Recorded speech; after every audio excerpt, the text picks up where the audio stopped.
Hello everyone, good morning. Welcome to the Manu Law classes in the session of daily news analysis.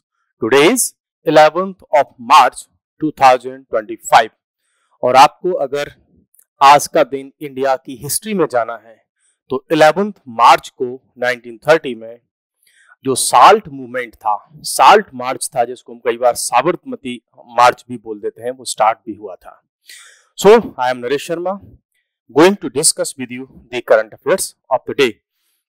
चलिए सबसे पहले हम देखते हैं कि इंटरनेशनल रिलेशंस में या इंडिया के साथ जिन कंट्रीज की अभी कुछ प्रॉब्लम्स चल रही हैं, स्पेशली जो कंट्रीज जहां खालिस्तान से रिलेटेड इश्यू और दैट इज आपका कनाडा.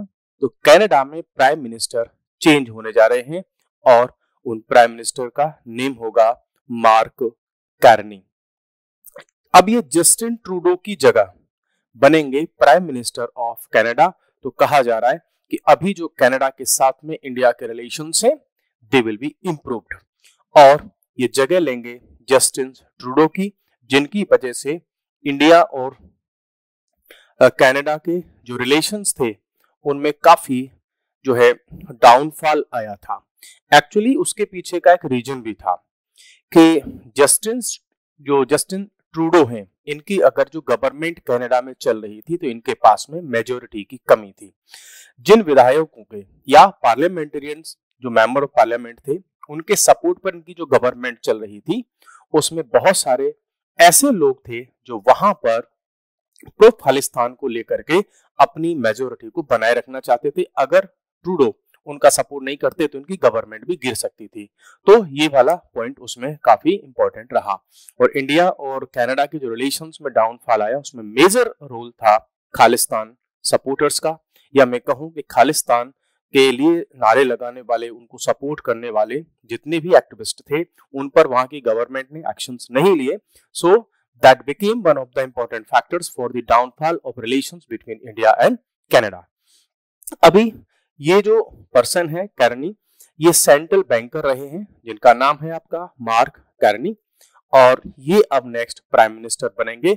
देखने की बात यह है कि minister of Canada, prime minister of Canada after being elected as the leader of the governing Liberal Party. तो पार्टी कौन सी है जो अभी रूल कर रही है? तो वो है लिबरल पार्टी. तो इसके तरफ से इनको लीडर इलेक्ट किया गया है और गजब की बात है कि इनको 85.9% वोट इनको मिला है. तो इट मींस काफी स्ट्रॉन्ग गवर्नमेंट इनके साथ में रहने वाली है. हालांकि इनको पॉलिटिक्स का एक्सपीरियंस देखने को नहीं है क्योंकि ये इनका जो करियर रहा है वो बैंकिंग में रहा है, बिकॉज अभी ये कनाडा की जो बैंक है उसके हेड रहे हैं. हालांकि जो बैंक ऑफ इंग्लैंड जो थी है ना, उसके भी ये हेड रहे थे और ऐसा इतिहास बना था उस समय पर कि बैंक ऑफ इंग्लैंड जो होती है जो है उसका कभी भी कोई चीफ नॉन इंग्लैंड का सिटीजन नहीं बना था, नॉन सिटीजन ऑफ इंग्लैंड कभी भी नहीं बना था. लेकिन ये इंग्लैंड के सिटीजन नहीं थे फिर भी उसके चीफ बने थे. ये रिप्लेस कर देंगे आपके जस्टिन ट्रूडो को और रिटेन. अच्छा, अब बात करते हैं कि इन्होंने कुछ स्पीच दी है, because you are already aware that USA और कनाडा दोनों के बीच में जो रिलेशंस है काफी उसमें जो फ्रिक्शन है वो देखने को मिल रहा है और उस फ्रिक्शन की वजह से यूएसए और कनाडा इन दोनों की तरफ से कुछ स्पीचेस हैं, दोनों जो है कारण भी उसके बन रहे हैं.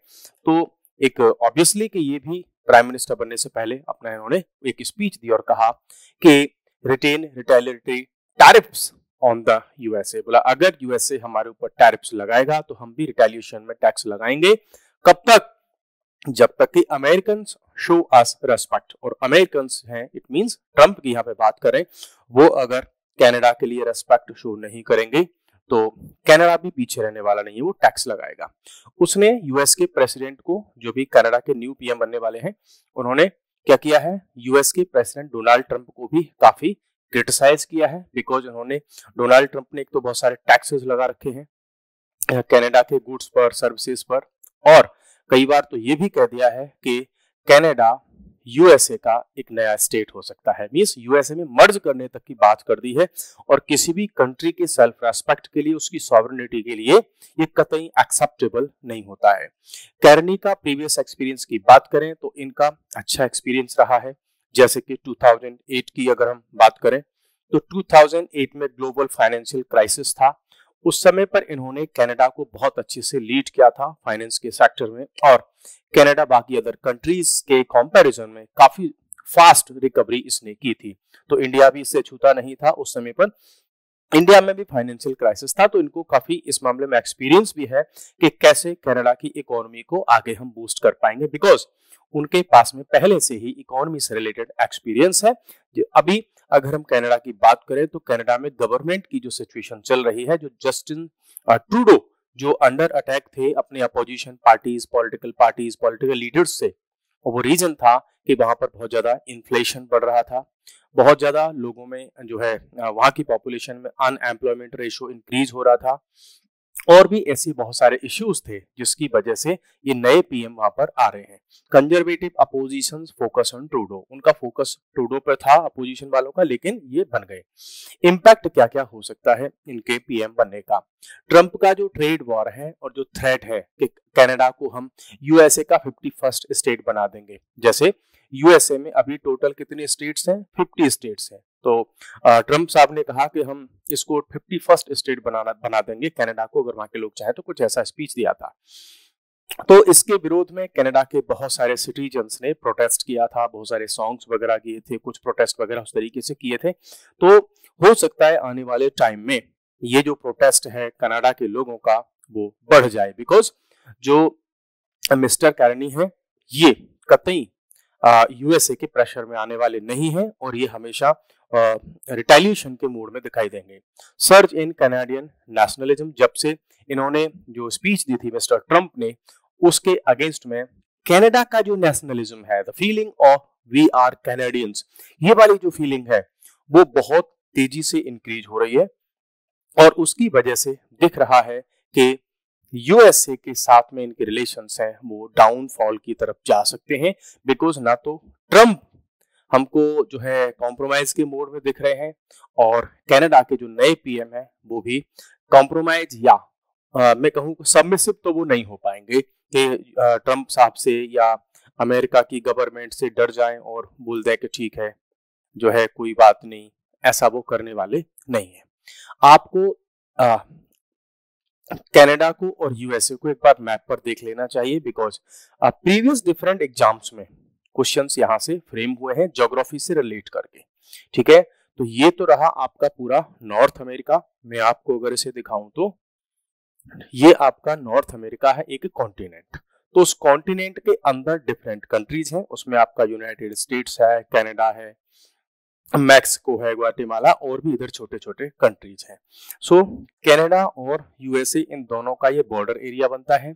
यहाँ पर बहुत सारी लेक्स हैं, ठीक है, फ्रेश वाटर की लेक्स हैं जो कनाडा और यूएसए के बीच में बॉर्डर बनाती हैं, और उन रीजंस को लेकर के कई बार इनमें फ्रिक्शन हुआ करता था, वो बीच में काफी हद तक सॉल्व रहा था, और ना ही उसमें माइग्रेशन की को लेकर के प्रॉब्लम्स भी नहीं थे कि आप सुबह मॉर्निंग में आप कनाडा में रहो और इवनिंग में आप जाकर के डिनर यूएसए में करो, ठीक है, तो लौट करके वापस अपने घर आ जाओ। तो उस तरीके का ओपन बॉर्डर इनका था, लेकिन अब ये जो फ्रिक्शन देखने को मिल रहा है ये दिक्कत पैदा करने वाला है। यूएसए और कनाडा इन दोनों के बीच में ज्योग्राफी से रिलेटेड एक क्वेश्चन जो बार बार बनता है, वो क्वेश्चन है कि यूएसए और कनाडा के बीच की जो फ्रेश वाटर की लेक्स है, इनकी जो लोकेशन है। तो इधर से अगर आप देखेंगे तो ये है आपकी लेक सुपीरियर, जो कि कनाडा और यूएसए दोनों के बीच, दोनों का बॉर्डर वाले रीजन में है। लेक मिशिगन, ये भी दोनों के साथ में है, शेयर्ड है। लेक ह्यूरॉन, ये भी शेयर्ड है। ये जो आप बॉर्डर देख रहे हैं ये मींस यूएसए और कनाडा का जो बॉर्डर बनता है, इन लेक्स के लगभग बीचों बीच से इनका बॉर्डर बनता है। मींस आधी लेक यूएसए में है तो आधी लेक किसमें है? आपकी कनाडा में है। हाँ, जो लेक मिशिगन है ये उस तरीके से बॉर्डर नहीं बनाती, बाकी lake superior, lake Huron, lake eri और लेक ओंटारियो, ये चारों की चारों जो लेक्स हैं वो बॉर्डर बनाती हैं हाफ वाले रीजन से होकर के। तो होता क्या है, लोग यहाँ से मोस्टली मूव करते हैं इधर से उधर एक दूसरे के जो है इंटरनेशनल बॉर्डर को क्रॉस करके। तो ये रही उसकी जो मेन ज्योग्राफिकल कंडीशन थी, उसको अगर आप देखेंगे तो। अब हम चलते हैं एक और इंपॉर्टेंट न्यूज पर, वो है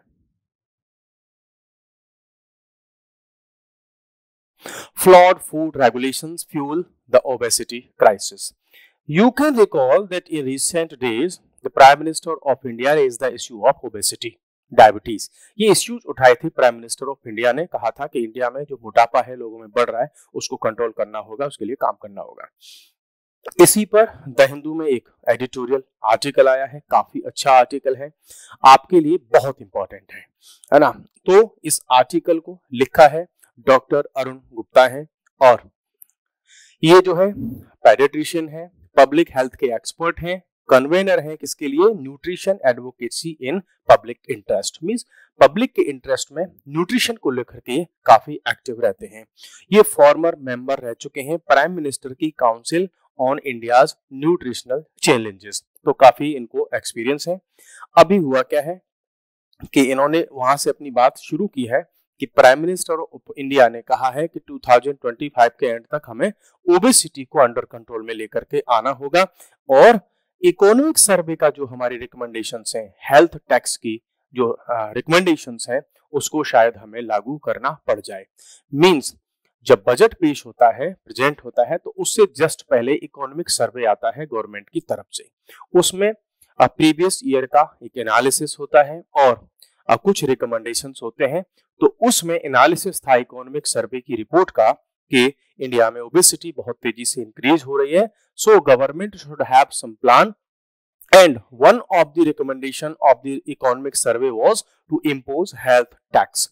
हमें हेल्थ टैक्स लगाना होगा किस पर, जो कि यूपीएफ्स है, मींस अल्ट्रा प्रोसेस्ड फूड्स, उन पर लगाना होगा जो बहुत ज्यादा प्रोसेसिंग के बाद में मार्केट में आते हैं, और वो हमारी जो पॉपुलेशन है उसमें ओबेसिटी को, डायबिटीज को या डिफरेंट काइंड्स ऑफ डिजीजेस को प्रमोट कर रहा है। यहाँ पर ये कहते हैं कि ओबेसिटी और डायबिटीज, ठीक है, उनके रेट्स इंडिया में बहुत हाई हैं। मींस यहाँ इंडिया में ये सिचुएशन है कि एवरी 4 में से 1% ओबेसिटी का शिकार है, चाहे वो मेल हो या फीमेल हो। फिर ये कहते हैं वही सिचुएशन हमारे पास में किसकी है, डायबिटीज की है या प्री डायबिटीज की है। मींस या तो डायबिटीज उनको हो चुकी है या डायबिटीज के वो प्राइमरी लेवल पर है, यही सिचुएशन वहां पर है। और जो मोटापा और डायबिटीज है आपस में कई बार कनेक्टेड भी होते हैं।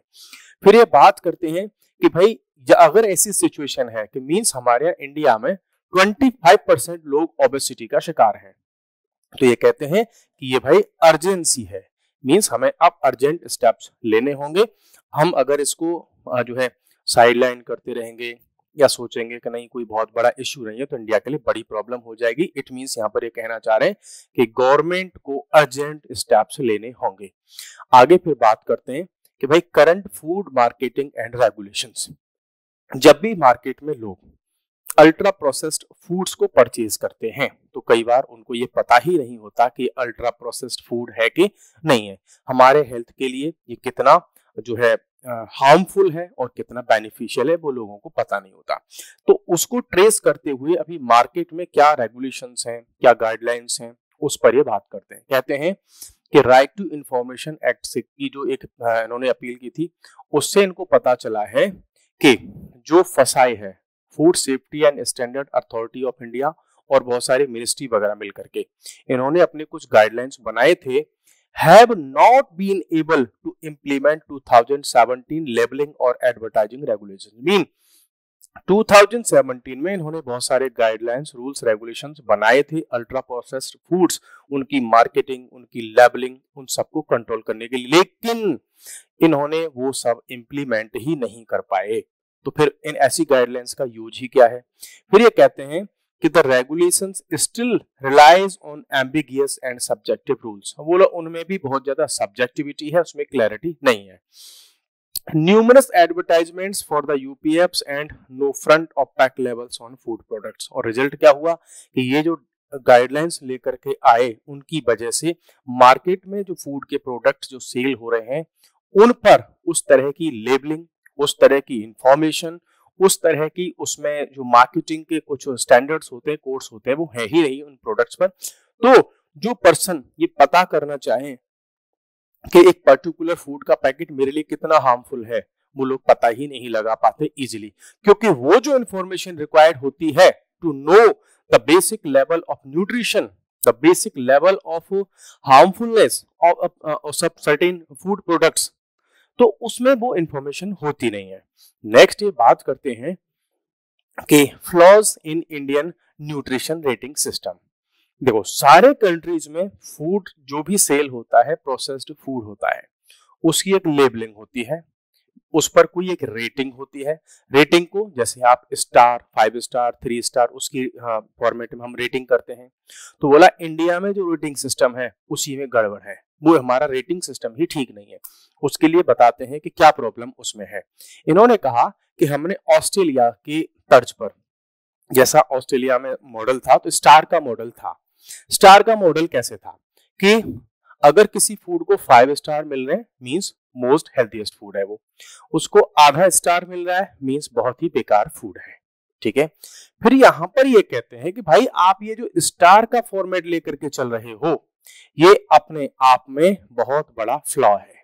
बिकॉज बात ये हो गई कि एक स्टार आप दे रहे हैं कि ये फूड कितना हेल्दी है, जबकि स्टार की जगह वहां पर देना चाहिए हमको क्या, वार्निंग। समझ रहे हैं आप? वार्निंग मींस वार्निंग की लेवल दो, मतलब ये इनिशियली ये मान करके चल रहे हैं कि अगर अल्ट्रा प्रोसेस्ड फूड है तो हार्मफुल तो वो होगा ही। तो भैया आप उसको स्टार रेटिंग मत दीजिए, उसको दीजिए आप वार्निंग लेवल। मींस ये रेड मींस उस पर कलर की कोडिंग करवाओ, रेड मींस ये फूड का पैकेट बहुत ज्यादा हार्मफुल है, येलो थोड़ा कम हार्मफुल है ना, थोड़ा पिंक, कुछ और ऐसे कलर।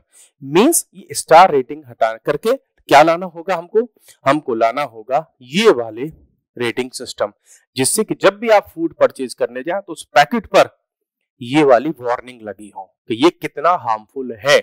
बिकॉज होता क्या है कि जो स्टार रेटिंग है उससे आपने उस फूड को ऑलरेडी ये मान लिया कि ये फूड अच्छा है, अब वो कितना अच्छा है। जबकि होना क्या चाहिए कि अल्ट्रा प्रोसेस्ड जो फूड्स होते हैं वो ऑलरेडी हार्मफुल होते हैं, तो वहां पर वार्निंग होनी चाहिए, ना कि उसकी स्टार रैंकिंग। आई होप आप इस चीज को समझ गए होंगे। ठीक है, अब फूड प्रोसेसिंग जो इंडस्ट्री है, इन्होंने जब ये रेटिंग सिस्टम वगैरह बनाने की बात की, वार्निंग लेवल की बात की, तो जो फसाई है जो मिनिस्ट्री है वो ये सब इंप्लीमेंट नहीं कर पाई। क्यों? कि फूड प्रोसेसिंग की जो इंडस्ट्री है, ठीक है, जो डिफरेंट काइंड के जो फूड बनाते हैं उसको प्रोसेस करते हैं, चाहे वो चिप्स हो, चाहे वो कुरकुरे हो, ऐसे जो डिफरेंट काइंड के फूड्स हैं, ठीक है, उनकी मार्केट बंद हो जाती। जैसे कि इन्होंने चिले का एग्जांपल लिया था। चिले जो एक कंट्री है, उन्होंने ऐसी वार्निंग लेवल जब वहां पर यूज की उस फूड पर, उनके पैकेट्स पर, तो चिले में जो जंक फूड था उसकी डिमांड बहुत जल्दी 24% के आसपास में गिर गई थी।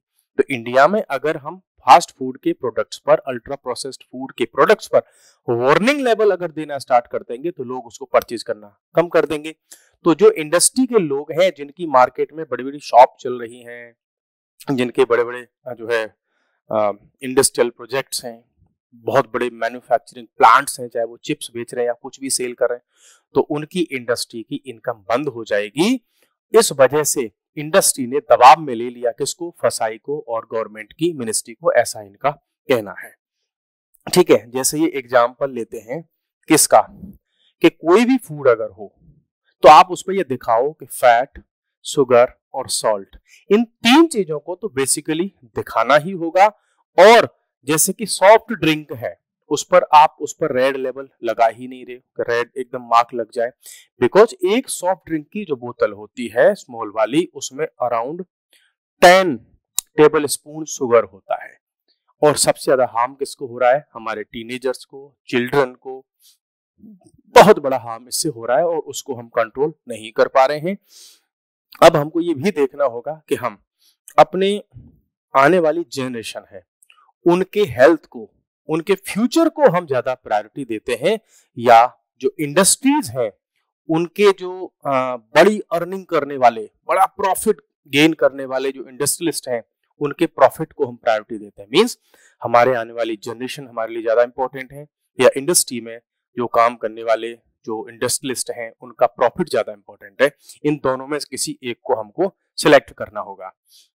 इंटरनेशनल कंपैरिजन की अगर ये बात करें तो ये कहते हैं कि जो भी फ्रंट ऑफ पैक वार्निंग होती है, ठीक है, उसका एग्जांपल ये चिले का दे रहे हैं जो अभी मैंने जस्ट दिया। तो जैसे ही फ्रंट पैक पर वो वार्निंग देना स्टार्ट किया था तो चिले में 25% अल्ट्रा प्रोसेस्ड फूड की डिमांड कम हो गई थी। द वर्ल्ड हेल्थ ऑर्गेनाइजेशन की और national institute of nutrition recommended mandatory high in warning levels, means WHO की गाइडलाइंस प्लस इंडिया का अपना जो नेशनल इंस्टीट्यूट है न्यूट्रिशन पर, उसने क्या कहा है कि एक वार्निंग लेवल लेकर के आओ। और होगा क्या, उसमें जैसे लिखा होगा सबसे पहले हाई इन, ये बड़े बड़े लेटर्स में लिखा होगा। अब उसके सामने लिखा होगा हाई इन क्या, इसमें शुगर ज्यादा है, इसमें सॉल्ट ज्यादा है, या इसमें फैट ज्यादा है, उसके सामने तुरंत उसको लिखा हुआ होना चाहिए। तो क्लियरली जो कस्टमर होगा दिख जाएगा कि भाई ये जो पैकेट में परचेज कर रहा हूं इसमें बहुत ज्यादा शुगर है, बहुत ज्यादा साल्ट है, या बहुत ज्यादा फैट है, तो क्लियरली उसको पता चल जाएगा। फिलहाल तो ये सब कुछ पता चलता ही नहीं है, जबकि हम बार बार बात करते हैं कि यार यूएसए में ऐसा होता है, यूरोप में ऐसा होता है, अमेरिका में ऐसा होता है। ये वाले स्टैंडर्ड्स हैं, इनको हम इंडिया में क्यों नहीं लागू करते, ये भी हमको करने होंगे। तो मींस अगर हम यूएसए या यूरोपियन कंट्री जो डेवलप्ड कंट्रीज हैं उनकी नकल करना चाहते हैं, कुछ चीजों में उनको हम कॉपी करना चाहते हैं, तो अच्छी चीजों में भी हमको कॉपी कर सकते हैं। करंट एडवर्टाइजिंग रेगुलेशंस की बात करते हैं। मतलब हमारे पास में ऑलरेडी चार कानून हैं, लॉज हैं, लेकिन हम उसको इंप्लीमेंट नहीं कर पा रहे, वो एडवर्टाइजिंग से रिलेटेड, चाहे वो मिस एडवर्टाइजमेंट हो या लैक ऑफ इंफॉर्मेशन हो या इंपॉर्टेंट इंफॉर्मेशन को हाइड करने की बात हो, उस पर हमारे पास बहुत सारे रूल्स हैं, हम उनको कर ही नहीं पा रहे। जैसे एग्जांपल देते हैं ये national multi sectoral action plan 2017, इसने कहा था कि हमारे जो लॉज वगैरह उनको थोड़ा अमेंड कर लो, उसमें चेंजेस कर लो। एग्जिस्टिंग रेगुलेशंस आर वेग हैं, दूसरी प्रॉब्लम है कि हमारे जो लॉज वगैरह थोड़े से वेग हैं, उनमें क्लैरिटी की कमी है। जैसे कि अगर हम किसी फूड को अल्ट्रा प्रोसेस्ड फूड मान रहे हैं या ओनली प्रोसेस्ड फूड मान रहे हैं, या वो हार्मफुल लेवल का है, उसमें न्यूट्रिशन की कमी है, तो इन वर्ड्स को डिफाइन करना पड़ेगा। जैसे कि कितने परसेंट फैट हम अलाउ करते हैं, कितने परसेंट शुगर हम अलाउ कर सकते हैं किसी ऐसे फूड में, तो वो अभी हमारे पास में स्टैंडर्ड नहीं है, उनको हमें बनाना होगा। अब इस सब का इम्पैक्ट क्या होगा कि जो वीक रेगुलेशंस वगैरह हैं उनको हमें सॉल्व करना होगा, लूप होल्स को फिल करना होगा, नए रूल्स रेगुलेशंस लाने होंगे, जो ओल्ड रूल्स हैं उनको इंप्लीमेंट करना होगा, कुछ नए रूल्स रेगुलेशंस लाने होंगे, लूप होल्स वगैरह को फिल करना होगा।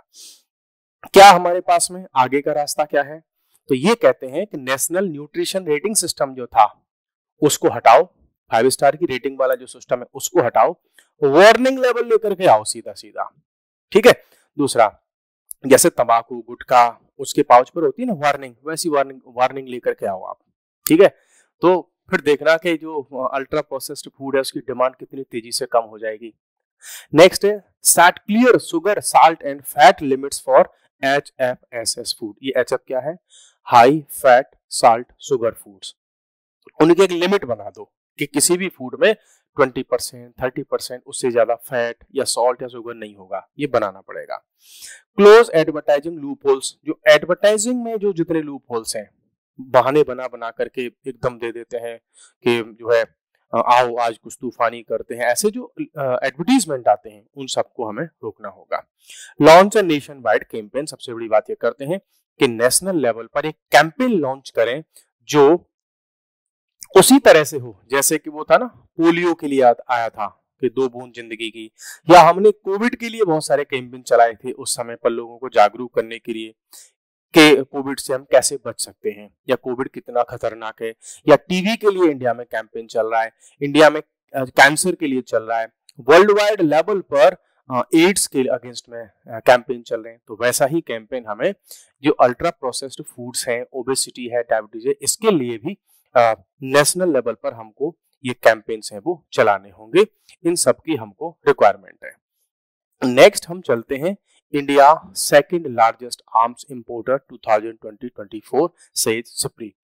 सिप्री की एक रिपोर्ट आई है और ये पूरे वर्ल्ड में वेपन्स कौन ज्यादा प्रोडक्शन करता है, कौन उसको ज्यादा इंपोर्ट करता है, तो पूरे वर्ल्ड का डेटा ये कलेक्ट करती है और बताती है कि वर्ल्ड में कौन कंट्री है जो सबसे ज्यादा आर्म्स जो है परचेज कर रहा है या सेल कर रहा है या मैन्युफैक्चर कर रहा है। ठीक है, तो उस सब पर एक रिपोर्टर काफी इंपॉर्टेंट है, डिफरेंट टाइम यहाँ से क्वेश्चंस आए हैं।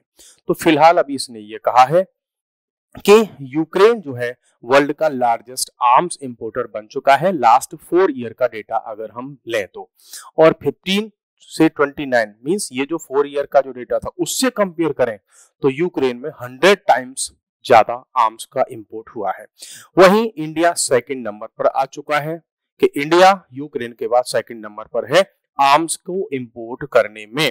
ठीक है, अच्छा, दो इट्स इंपोर्ट, हालांकि हमारा जो इंपोर्ट है प्रीवियस ईयर से अगर हम उसको कंपेयर करें तो कम हुआ है, लेकिन फिर भी हम सेकंड नंबर पर हैं। हाँ, उससे एक इंडिकेशन मिलता है कि हम बाहर से इंपोर्ट करने की बजाय हम डोमेस्टिक लेवल पर मैन्युफैक्चरिंग अच्छी खासी कर रहे हैं। आर्म्स इंपोर्ट फ्रॉम रशिया, अगर रशिया से हम बात करें तो इंडिया का जो आर्म्स इंपोर्ट है रशिया हमारे पास में लार्जेस्ट शेयर है, मींस 36% इंडियन आर्म्स कहां से आता है, रशिया से आता है, जबकि पहले यही 55% हुआ करता था। मींस रशिया से 55% आर्म्स परचेज करते थे 2015-19 की ड्यूरेशन में। उससे पहले तो हम 72% रशिया से करते थे। इट मींस हम कहां 72% पर थे और वापस आ गए हम 36% पर। मींस हमने रशिया से जो इंपोर्ट है लगभग आधा कर दिया है। ठीक है, 36 into 2 इक्वल 72, तो हमने रशिया से इंपोर्ट काफी कम कर दिया है। India was the largest recipient of French arms export receiving 28% of France.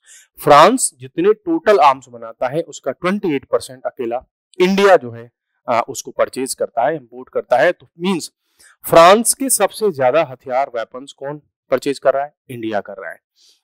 और आपको एक गजब की बात बताऊं, जितना वेपन फ्रांस पूरे यूरोप को बेचता है उससे दोगुने आर्म्स, उससे जस्ट डबल आर्म्स जो फ्रांस है वो इंडिया को सेल करता है।